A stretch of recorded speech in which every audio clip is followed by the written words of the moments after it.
So I've actually watched quite a few things this week, a wider variety of items, and actually a lot more episodes than I've normally been covering. So it's a pretty intense thing to go over. So I made a list.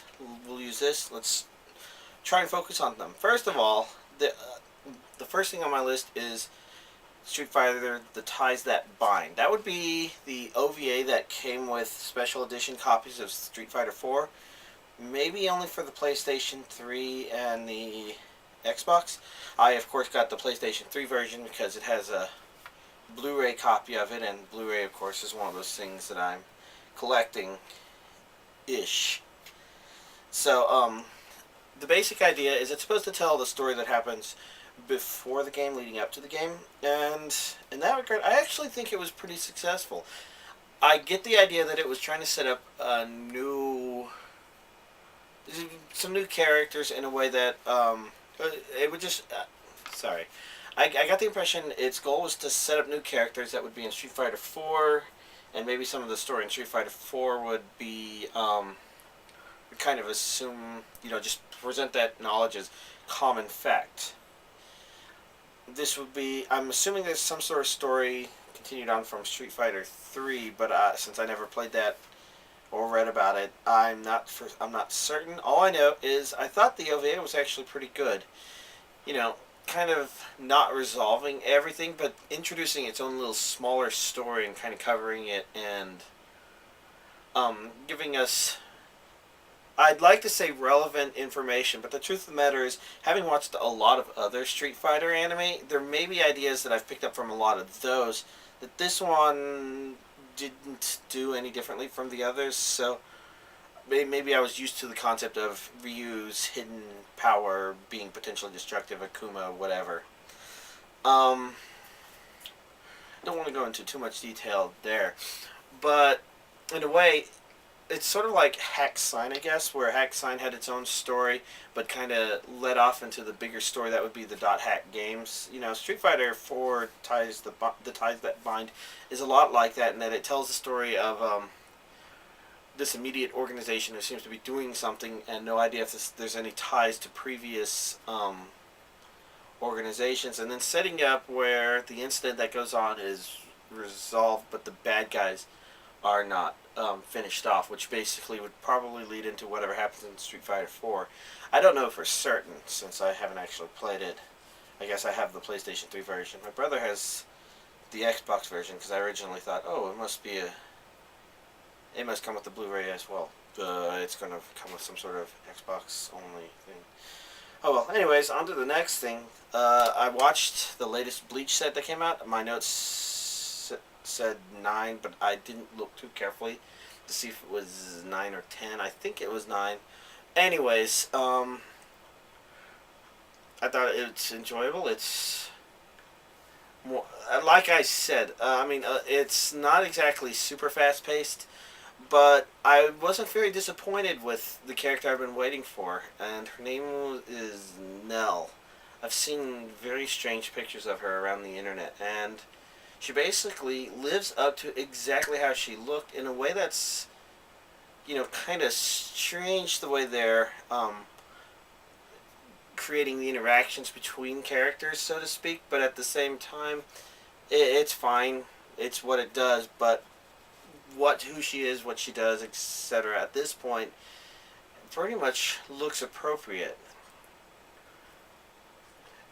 I guess I don't want to go into too many more details since I would like other people to do it. Other than to say, they didn't seem like a very bland, pulled out of the sleeve character, and I enjoyed that.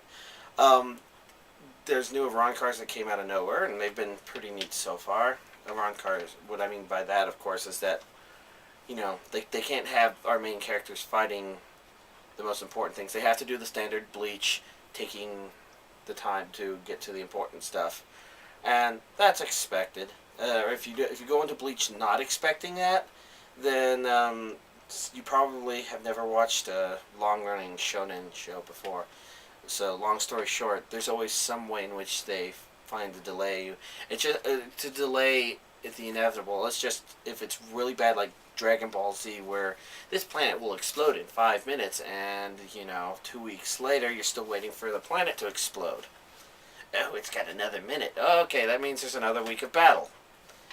That's kind of crazy, and that's extreme, and that is a legitimate thing to make fun of Dragon Ball Z about. Um, Bleach has its own personality, and a lot of that leads up to One Piece having its own personality, but somehow not feeling like it's fucking with you too much, for lack of better words. Let's see. So I enjoyed Bleach Set 9. I kind of regret the fact that now I have to wait for the next set to come out, but it had to happen sooner or later, or I could have just kept putting it off, and that wouldn't have been all that awesome.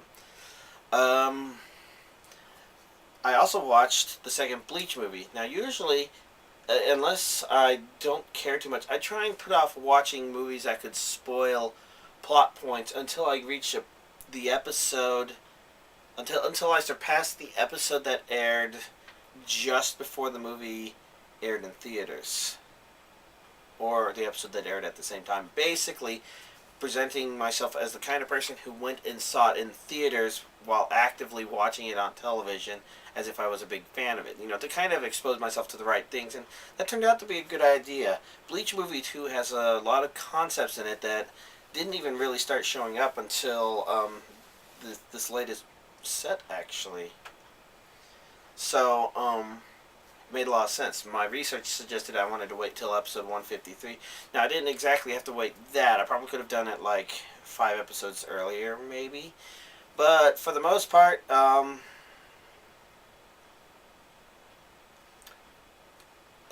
the timing for watching Bleach Movie 2 was good. And I actually enjoyed it more than the first movie.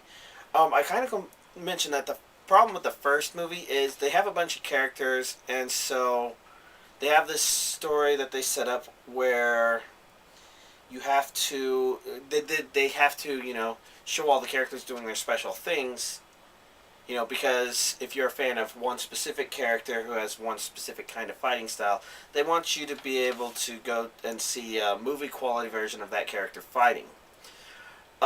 Bleach Movie 2, of course, had some of that too, but, well, I can't directly compare since I don't remember exactly what happened in the first Bleach movie, but in this one, it actually didn't feel all that forced and unnatural. It felt, I actually couldn't complain about that one too much.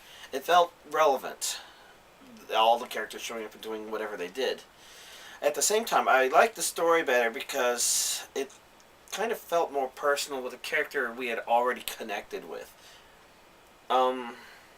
Bleach Movie 1 kind of introduced a new character that we were supposed to connect with.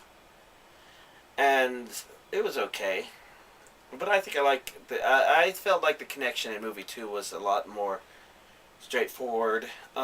Whilst, it's a I guess I don't want to say too much about it. I don't want to say too much about what the second movie is about. Oh well. Next thing, Puppet Princess. It's a simple one OVA release. Let's see. The basic story is there's a lot of fighting in Japan, and the princess of one specific kingdom or not kingdom, feudal lord. I can't remember the name, but okay, one ruler got overthrown and his daughter managed to be rescued, and basically she's the titular puppet princess, and the basic idea is there's a bunch of fighting involving puppets. To explain much more than that would probably be spoilerific. In fact, it's possible that could be too much as it is, considering there's only the one OVA. I thought it was actually pretty enjoyable. It's set up as something that could be either a standalone story or could have led to a series. I would say could lead to, except that it didn't lead to, so it doesn't make sense to say that. Yeah, I guess I can't think of too much more to say about it without spoiling something accidentally, if I haven't already. I watched the first 13 episodes of Kekaishi, and that was pretty enjoyable, straightforward, kind of predictable, but not totally. Just neat. The basic story is school is situated on what used to be a lord's manor where spirits gain supernatural powers, or they gain their powers just grow supernaturally for some reason. So there's always been Kekaishi guarding it to prevent spirits and monsters and whatnot from going on there, becoming powerful, dangerous, and killing things like what happened back to the original Lord of the Manor. And our main character in particular has a white knight vow to make sure the female older person never gets hurt again. Overall, yeah, I guess actually I'm quite surprised by a few parts where I would have thought certain characters would actually be showing up a lot more. You know, long-running characters, but it turned out to be stories that they wrapped up. So it's actually kind of avoiding those pitfalls that a lot of long-running shows like to, where they fall into habits and patterns. Granted, Kekaishi is only like 52 episodes, so it's not that long-running, but at the same time, as far as I could tell, it's not. It's less habitual and time-consuming than something like D. Gray Man, which was pretty cool, but also felt like it was moving a bit slow at times. Alright, next up, I watched the two Karis movies, which, if you look online, you'll notice they are 6 OVAs. What happened here for the US release is they released the OVAs in groups of 3 episodes as a movie. It's possible they were released in Japan in the same way. It never occurred to me to actually check that, but that's the way it's released here. Now, I had previously watched the first movie, been a little confused on points and whatnot, but actually, now the friend I watched it with thought that it was the rewatching that did it, but I'm not exactly convinced that's the case, because this time when I watched it under the expectation that it was actually 3 episodes crammed together, and thus would have 3 completely separate stories, and at the same time reverse translated some of their things to realize they were probably talking about yokai in general instead of like spirits or demons or something like that. It suddenly made a lot more sense, I thought. And I thought it became easier to keep track of what it was trying to do, what was wrong. It's still a little fast, and I enjoyed it, but at the same time, I have to admit that the action is a little fast, kind of in your face. I think Final Fantasy VII Advent Children may be kind of similar, but I haven't rewatched that yet to make sure. I do plan to rewatch it. But yeah, so sometimes it felt like the action was a little fast and hard to keep track of, especially if you hadn't quite figured out what you were supposed to be keeping track of in the first place. And some of it does get cheesy. There's no denying that, but that doesn't necessarily mean that something's bad. It just means that if you're not looking for something that feels cheesy, then, well, of course, Karis isn't going to work for you. So, overall, I especially enjoyed finishing it and having a complete story. Sitting down and watching all 6 episodes and everything it was trying to do making sense, because there wasn't information lost at the time. And the reason I never watched the second movie is because it took it like forever, maybe a couple years after the first movie came out, before the second one came out. Now, if we go from something I had, or something I really wanted to rewatch, to something I don't care enough about to rewatch, I also finished Queen's Blade and the Queen's Blade OVA. This would be the Queen's Blade 1 and 1 OVA. I haven't gone into Queen's Blade 2 yet, although that's probably in the near future. Basically, I don't know, it's still Queen's Blade. Oh, wait, I forgot to say what Karis is about. Never mind, I don't know how to explain that one. Queen's Blade is about the Queen's Blade tournament. Basically, in order to reduce the amount of warring that was going on between lands, the gods set up the Queen's Blade tournament to determine who would rule over the land, where basically a bunch of women fight, and I guess it decides who's going to be queen. And it tells the story is mostly focused on a specific character, as far as I can tell, because the basic idea is the story is trying to tell the story of this person who's not good, and as she goes around, becomes exposed to different things, and maybe becomes a contender in the Queen's Blade tournament. But the other thing that Queen's Blade is about is a ridiculous amount of fan service, and I mean a ridiculous amount. To start with, the very first episode involves a slime lady who squirts acid out of her boobs that dissolves the other girl's clothing. Yeah, that's not a very subtle way of saying we're about fan service. That ignores the shit ton of panty shots that happen there. When you go into elves, apparently there's talk about how some elves preferred all natural and don't wear underpants. It's crazy. It's something that is better to expect going into it, because it's absurd. The story itself, it's okay. It actually gets really neat kind of around the first season. So overall, not too bad, unless, of course, you can easily suffer from fan service overload. Oh, God. And then there was that one lady who had boobs that were twice the size of her head. Okay, that's at least 2 anime I know of which do that. That I could think of off the top of my head, that is.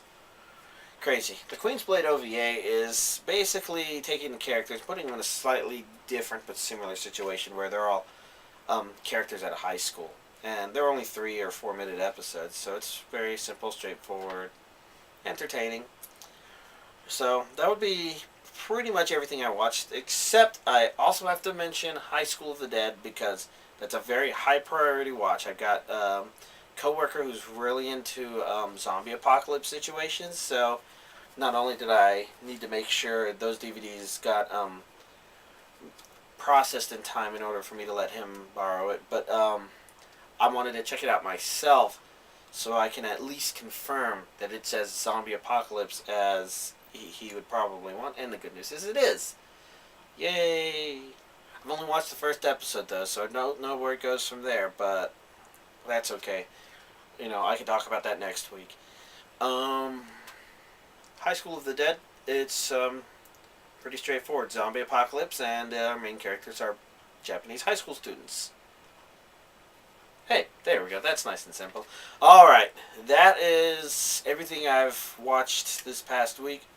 Other than the fact that I guess it's worth noting that with one of my friends, we have finally caught up to where I last watched Great Teacher Onizuka, which was the first 5 DVDs, or the first season.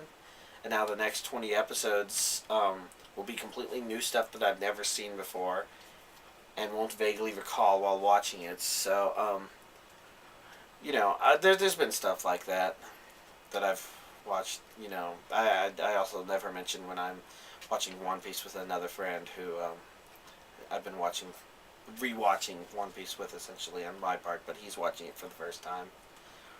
Oh well. Anyways, yes. Okay, so now that I mentioned both those, I guess I have officially talked about all the anime I've watched over the past week. So, we'll see what this next week is. I don't know if it's going to be crazy or sane or what, but yeah, I'll see y'all.